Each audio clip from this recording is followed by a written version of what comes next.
I never planned to reveal my true success at Vanessa's wedding. Honestly, I didn't even want to attend. But how could I say no to Mom? She insisted, "It's your sister's big day, Rachel, at least show up looking decent." So I did. In a simple navy dress, heels that didn't scream boardroom, and a quiet smile I'd practiced for years.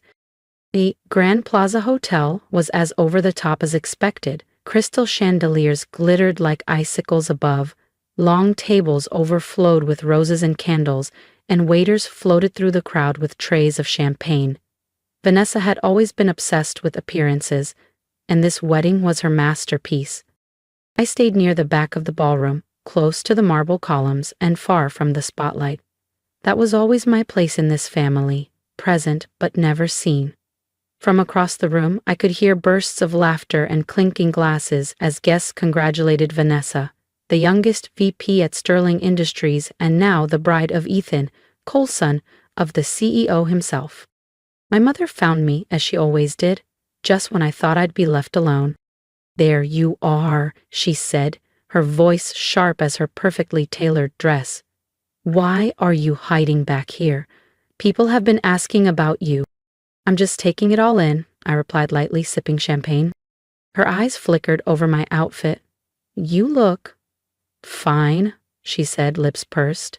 "But you could have worn something more polished. Vanessa's wedding is a big event." I nodded, biting back every response I'd trained myself not to say. Just yesterday, I'd chaired a board meeting that determined the future of a Fortune 500 company. But no one here knew that.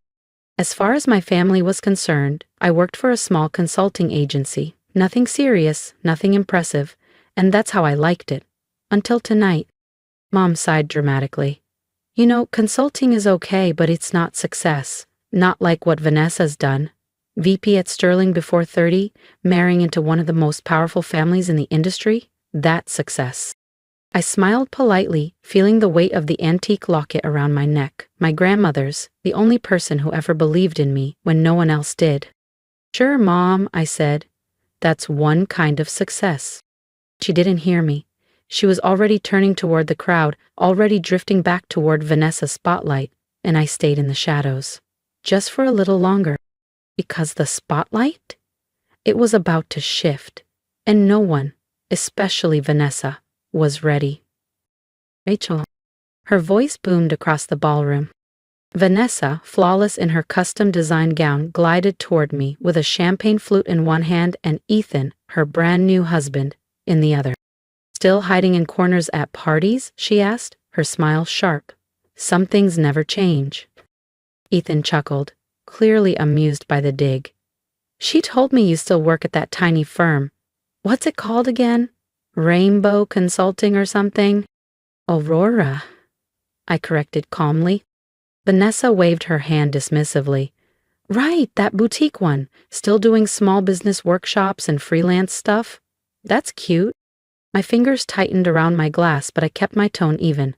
"It keeps me busy." Vanessa leaned in slightly, just enough for the nearby guests to hear. "You know, Mom and Dad were actually worried about you for a while. No husband, no real career. But at least you're trying. Independence counts for something, even if it doesn't pay much." Ethan laughed again, louder this time. "She's fierce, though. Vanessa told me how you were always the smart one. Just didn't translate into success, I guess." The words didn't hurt the way they used to. Not anymore. I had heard some version of this story my entire life. Back in high school, I was the overachiever, valedictorian, scholarships, summer programs. Vanessa?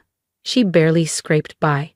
But she had charm, and charm opens doors when paired with the right connections.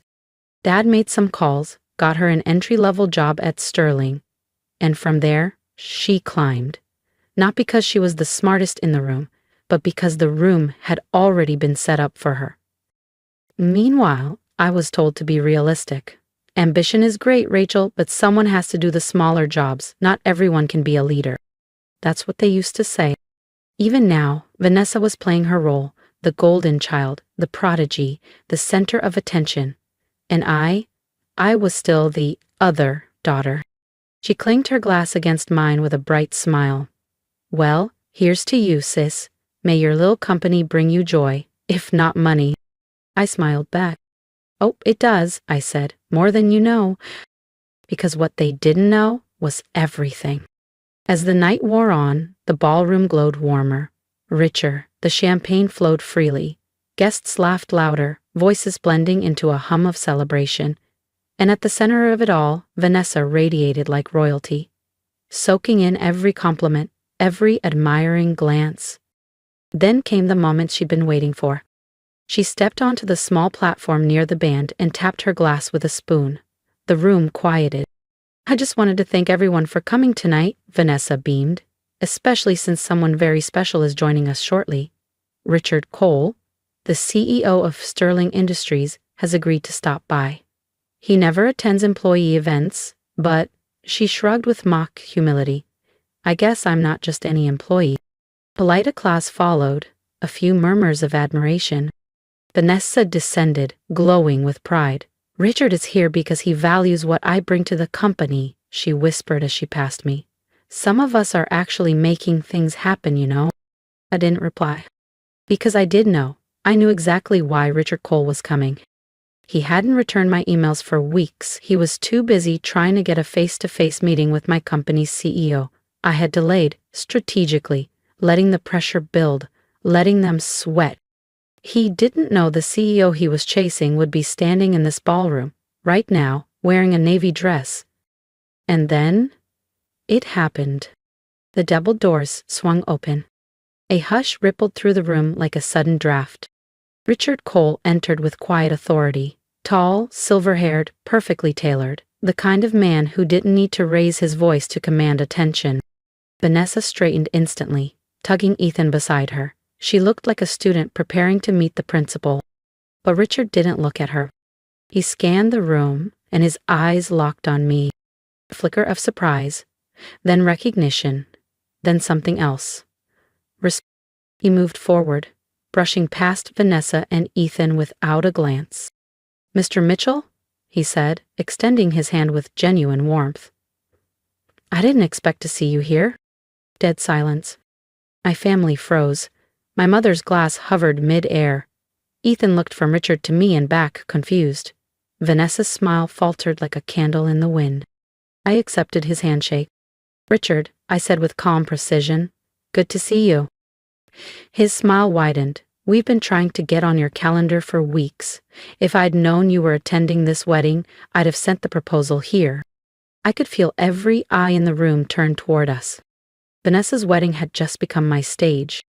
Vanessa blinked, frozen mid-step. She looked between me and Richard like she'd misheard something.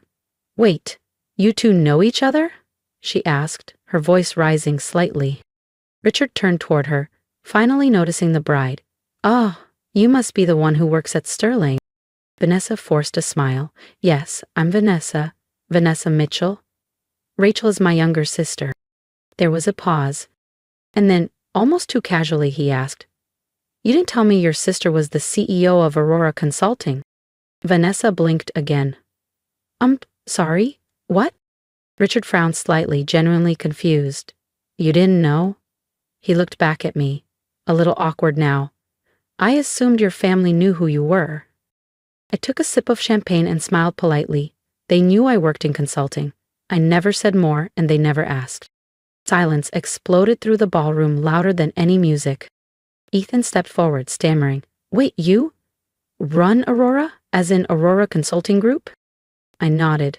Founder, CEO. Vanessa's jaw dropped open, but no sound came out. My mother dropped her clutch. But you told us it was a small firm, she whispered. It started small, I said calmly, 12 years ago, out of a shared office in Queens. Now we advise half the Fortune 500. Richard nodded. Your daughter's firm has been a major player for years. We've been pushing for a meeting to discuss a merger. Sterling is in a tight spot financially and Aurora has what we need. Vanessa's voice finally returned, but it cracked under the weight. Merger? What merger? I turned to face her directly. Aurora has been considering acquiring Sterling for months. You didn't know? No. Her voice was shrill now. No one told me. I met her eyes. Maybe because you never saw me as someone worth informing. Just your little sister with the cute job. Ethan looked pale. So, you're the one our board's been desperate to reach. My smile turned cold. That's right. Vanessa took a step back, as if the marble floor had tilted beneath her. Around us, the wedding crowd had gone from stunned to stunned silent. Some guests stared, others whispered, a few pulled out phones. My parents stood motionless. Their golden child had just been eclipsed by the one they never truly saw. And the spotlight Vanessa loved so much was finally shining where it always should have been. A few minutes later, I found myself in a side room just off the main ballroom, a velvet-draped lounge meant for bridal parties, now serving as a makeshift war room. Vanessa, Ethan, my parents and I, no crowd, no cameras, just four faces I'd known all my life, looking at me like I was a stranger. You couldn't wait, could you? Vanessa hissed. Her makeup was still perfect, but her composure was cracking. You just had to ruin my wedding. I didn't plan any of this, I replied, voice calm. You brought Richard Cole here to impress your guests. I just happened to be the person he's been trying to meet. Don't twist this, she snapped. You blindsided me. I turned to my mother. Mom? Dad? Anything to say? They exchanged a glance. My father cleared his throat. Rachel, honey, you should have told us. We didn't know. No, I cut in. You didn't ask. For years, you never asked, because you were too busy pouring everything into her. My mother's eyes welled up. We were trying to help her get established. She needed the support. And I didn't, I said, laughing bitterly.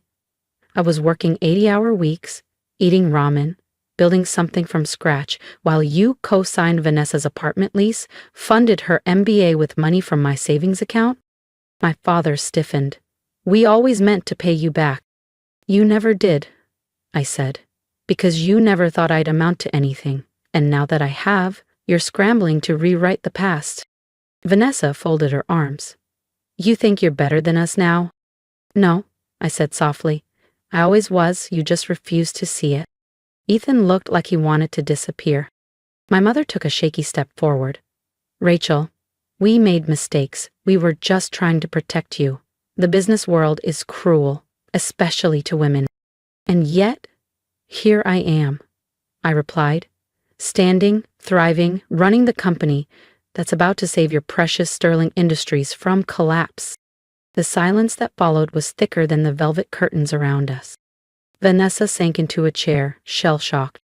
And for the first time in my life, I didn't feel small in this family. I felt exactly as big as I was. 2 weeks later, I walked into the sleek glass-paneled boardroom of Sterling Industries, the very company that had been held up to me all my life as the gold standard of success. Today, it was mine to reshape. I wore a tailored black Armani suit, power in fabric form. Gone was the navy wedding dress, the quiet smile. In its place, posture, purpose, and presence. The board members were already seated, murmuring as I entered, their expressions a mix of curiosity, concern, and quiet fear. They all knew who I was now. Richard Cole stood at the head of the table and gestured toward the chair beside him. Miss Mitchell, he said with a nod, shall we begin? I sat, laid out my notes, and looked around the room. In the past few months, I began, Aurora Consulting has carefully reviewed Sterling Industries, its finances, leadership structure, operational bottlenecks. I paused. And we've reached a conclusion. Sterling has potential, but it's been managed by familiarity, not merit. That ends today. Several board members shifted uncomfortably. In the new structure, I continued, roles will be reassigned based on competence, performance, and vision, not legacy or connections. Behind the glass walls, I could see them, my parents and Vanessa, watching from the observation area like courtroom witnesses. Vanessa looked smaller than I'd ever seen her, no longer the golden girl in the spotlight. Just another employee, waiting to find out where she truly stood. As of next quarter, I said, we'll be implementing a complete departmental reorganization. Redundant leadership roles will be eliminated. Talent will be promoted from within, based on actual contribution. I let that sink in. We're not here to punish anyone, I added, but we are here to build something lasting. And that means letting go of the idea that a last name is a qualification. The room went quiet. Then, one by one, heads began to nod. Richard leaned over and whispered, "You're more ruthless than I imagined." I smiled. Not ruthless, just clear-eyed. He chuckled. "And your sister?" "She'll be given an offer," I replied.